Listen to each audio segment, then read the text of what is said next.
Today we'll be starting a new chapter, binomial theorem, and I'll be going through all the formulas here.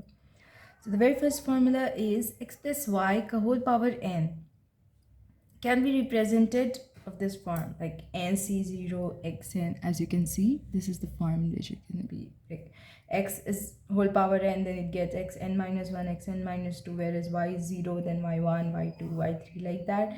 So there's a kind of sequences we're forming. This is the very famous binomial theorem, and it's used mainly in every chapter. So I won't say ki you to miss this chapter for JE or anything. Please don't miss this chapter. It gets used in any like quadratic equation. You can't miss that chapter. The same way you can't miss this chapter also. Yeah, we can represent it like this in the form of sigma, the whole equation. And here it is, where n1 and n2 are the non-negative integers always, and they are always non-negative, remember that. So the number of terms in the expansion of x plus y ka whole power n is equals to n plus 1, and n is always positive. You have to always remember that n will be positive when we're talking about normal binomial. If you like keep n x plus 1 ka whole power minus 1, then it will be 1 plus x square, like this stuff. And this is a completely different equation because there is no c as we used to have before the equation that I already told, first one. But in here, that's why n is never negative, because if it gets negative, then the whole situation changes. Right now we're just talking about the positive one, and we'll talk about the negative one later, and there is a topic. So yeah, so remember that the number of terms, this is very important formula actually, that it is always n plus 1. It can be always asked, and sometimes it's very direct. The third one, the general term in the expansion of x plus y whole power n, and the t r plus 1 term can be represented as r plus 1th term, is simple. See, this is the x plus y ka whole power n is equals to this. So this is how we represent the nth term. We just put the value of n, whatever that is, and we get that value, that term. It's easy. The coefficient of x ki power n1, y ki power n2 in the expansion this, where n and 2 are non-negative integers, then this happens. Okay, this is again, they are positive, that means, and that's why it is equal to n, and here we are representing this. And if it's negative, then things changes. We don't use this directly. This is not even used in negative one was quite easy, but for positive one we have combination, we have c in it, so things become quite tricky.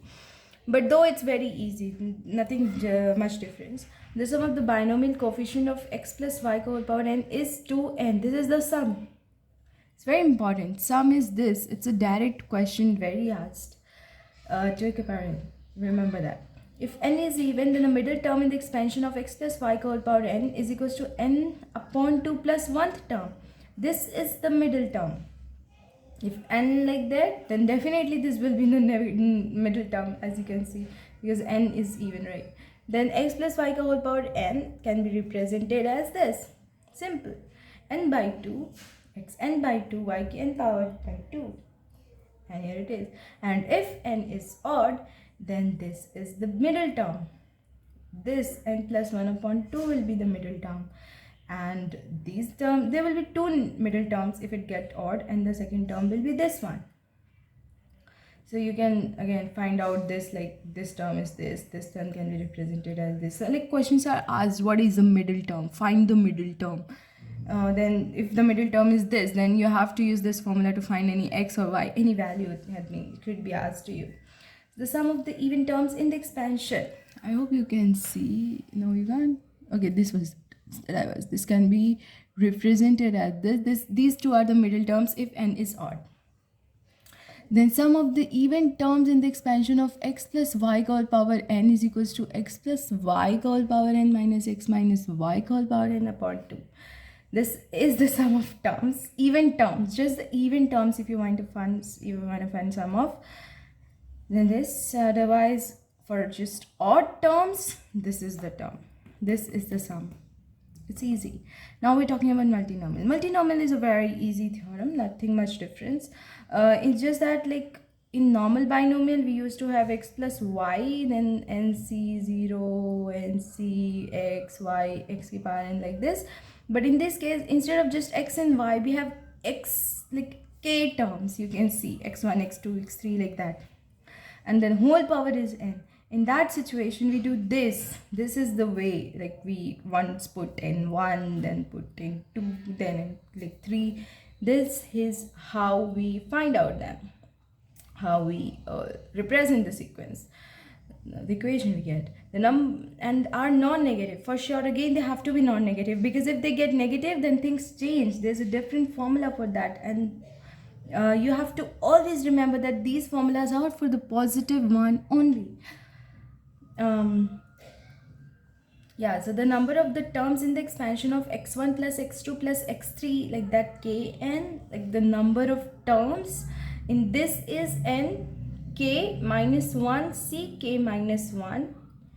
This is same as this. There is nothing difference in these two. Both the things are same. Yeah, because c is what? N, like x, then x factorial, n factorial, x minus n factorial. So you can represent it this, or you can represent it that, n x n minus x. It's very simple. So these things are quite similar. Okay. And if you have practice, you would be knowing. I don't even have to tell you that, you know, right? The coefficient of x1 के whole power n1, x2 n2, x3 n3 in the expansion this. Just you have to find the coefficients. Then this is the only this we can get the coefficient of. This was the coefficient of x, then it becomes this, like n1, so it becomes this n1 factorial, n2 factorial, n3 factorial, and like that to nk factorial. It's very simple, you know. So n plus 1 is always greater than or equal to less than n, then the coefficient this is equals to 0. When we all multiply it, it becomes 0. You must be thinking like, what is n1 n2? I hope you know, but still I would like to tell you again. Like for multinomial we have x1 x2 x3 x1 x2 x3 like that to the whole power something n. This is similar to that.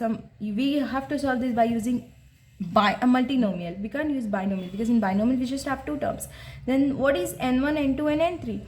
There are conditions. Okay, n1 n2 and n3 is not always same. In first condition you have n1 7 1 2 like that cases. It makes you have to find the cases and then you have to solve it.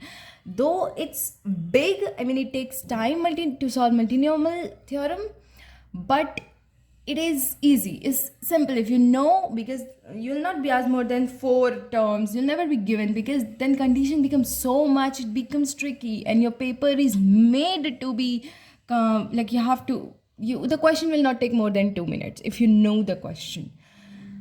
That's why it's given in the question paper.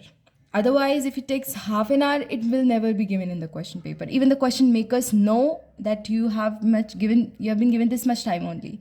So that's why is will like 3 terms. Like here we can get only six cases. Actually this is 3, but it's still we can change it. There are 6 cases though, but doesn't make sense. We can take this one only, and he would have to make it twice off. That's what. So yes, that's what I'm saying. The question is easy, just have to understand. N1, N2 and N3 will keep on always changing, and you have to add on. Like first you have to find through N1, N2 and 3, and again N1, N2 and 3, in third case N1 and 3, fourth case N1 and 3, and then you have to add everything. That's what I'm saying. It's tricky, it's very big. The greatest coefficient in the expansion of x1 plus x2 plus x3. This is the multinomial theorem we want to find out. So the greatest coefficient will be equal to this, that is n factorial upon q factorial k minus r, q minus 1 factorial whole power r. This is the value. And you know what is q? Where n can be represented in something this form. You know, we have already told that n1, n2, and 3 basically forms. In the same way with q, r, and you can put it in this formula. You can find any value of k, q, r. You can expect it yourself, whatever you want. And then you can put it in it and you'll get the greatest coefficient. The coefficient of x ki power p in the expansion of this. Now we're talking about the greatest coefficient, whatever the greatest coefficient was. But now here we have been specified that you have to find the coefficient of the x whose power is p in this definite equation, whatever we have. So in this, then that the coefficient becomes this one. This will become the coefficient, and you know what it will be, n not n1, n2. Again, I told you that while solving this, you will get values of n1, values of n2. You have to make cases, right? This is quite difficult. It will not be asked normally. It will be in advance only. Questions on multinomial theorem. I don't think it is even in NCRT. So most probably these questions will never be asked. If you are preparing for advance, then you should go through it. Since I'm not missing anything out, that's why. So again, we have now completed multinomial theorem. We'll be starting with the binomial coefficients again. So now again we are in the binomial world where we have only just two terms. The coefficient of this, generally denoted by this, are called the binomial coefficients, and we already know what are coefficients. Coefficients is something which is with the variable. The coefficient of x is with the variable, whatever the coefficient we have after the variable. With the variable x, coefficient of x square is something we have whatever we have after the x square. That's it. And we already know the sum is 2n. And if we like even and odd, for even or just odd, we get the 2n power minus 2 power n minus 1. That's it. 2n minus 1. So it depends on n, what the value of n is. Then there are some sequences that we should know. It will be asked directly. If you know it, then you just have to put the value of n and you'll get the answer. And I have seen questions based on this were asked in NDA, question based on this were asked in JEE. So I'm sure it will be very helpful. Please do go through this very nicely. Suppose this is NC1, 2C1 plus 3C2. If it is C not, you know now what it means. It is this. And if it is C1, it means NC1. I hope you know this. So yeah, this can be represented as this, and then it will be equal to n plus 2 2 ki power n minus 1. What? N plus 2 2 ki power n minus 1. Remember that. Which is subtracting. We're like only the even numbers we're considering, and then every second one we are subtracting. Then it becomes 2 ki power n upon 2 cos n pi upon 4. You will solve it, you will get this only. It's correct because I found out. So if you can learn it, it's very useful. Even I forget now, I cannot solve it again and again because one page it is. So, and if you find this one, it's very easy to find this one from that. If you learn equation, both of you can find just one line difference. C1 minus C3 plus C5 this, and it becomes 2n upon 2 sine n pi upon 4. And then now we're squaring it. So if you square everything out, then it becomes 2ncn. Because now n is 2n. And here what it means is 2n factorial upon n factorial upon n factorial. Simple, that's it. NC1 not NC1 plus NC1 NC2 plus NC2 NC3. If we like multiply these like this and we alternate, then we again get 2n c n minus 1. This is very simple, nice. You should go through it. It's easy. Next we'll be going to this one, right? Again we have C0 CR, C1 CR plus 1, C2 CR plus 2. If we are adding this this way, again it will become 2n c n minus r. It's again a bit. So r is what? R is any, you can take any one. Like if here in case r is 1, But again, next time we have, you can take rs2, you can take rs3, whatever. If you put rs1, you'll get this equation. Now we are introducing coefficients with c. So 1 square, 2 square, 3 square, like that, 2n square. Then becomes n plus 1 to n ki power 2 ki power n minus 2. This, that is n plus 1 to n minus 2. I hope you would have solved it once, twice, 3 times. These are very easy. You can differentiate. There are ways you can also use. I did it by the method of differentiation and integration as far as I can remember. So if you would have solved how it comes, then very nice. And if you don't, then remember this. 1 into 2. This point is into, cross, product. C2 plus 2.2 into 3, C3. Like that, if you're calculating, if you're adding everything, then it becomes n minus 1 to n minus 2. To keep power, it's n minus 2. Please remember it. It's very important as far as I know, because questions can be asked and you don't know when it will be asked. Then it is again all the odd ones, and then you are subtracting every second odd term, then it becomes 0. It's coming out 0. See, it's simple. It's nice one, right? 0. So if you have odd terms and you have put minus sign every alternate odd numbers coefficient, then you get 0. But for even, what it was, 2 ki power n upon 2 cos n pi upon 4. And for odd, okay, the only difference here is you have minus 1 over here. See, actually it was infinite, but here we have it till the n only.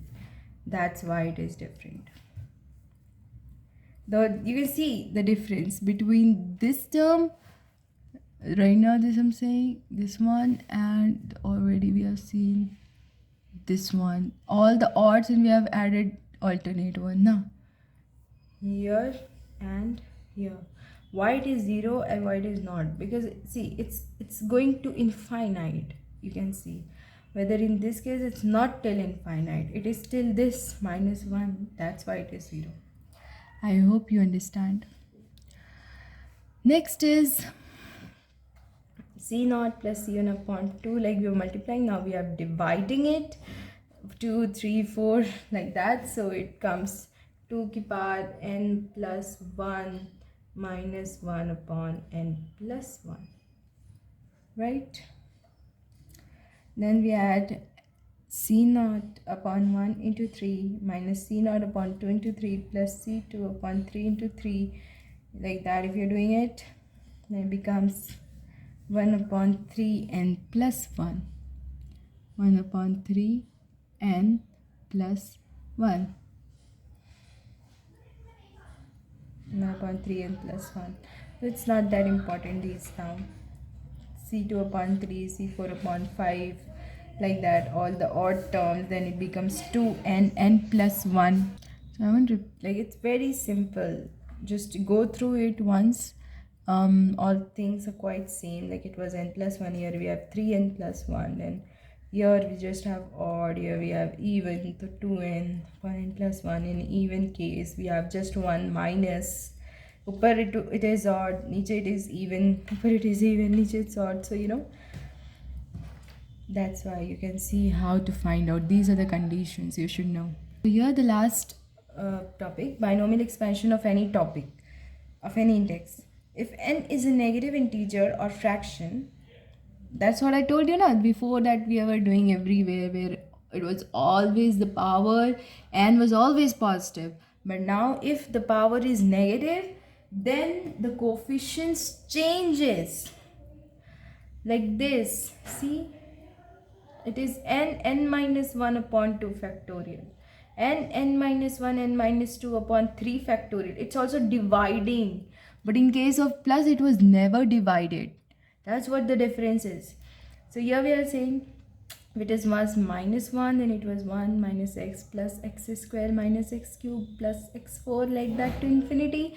But if it was minus x, then it will be 1 plus x square plus x cube, this. So I hope you now know the difference, that for the negative ones you have different situation, and never if the power is negative, I mean this, if the power is negative, if n is negative, I mean by this. So please go through it, try to understand each chapter, and all the best for exam that you have. Thank you.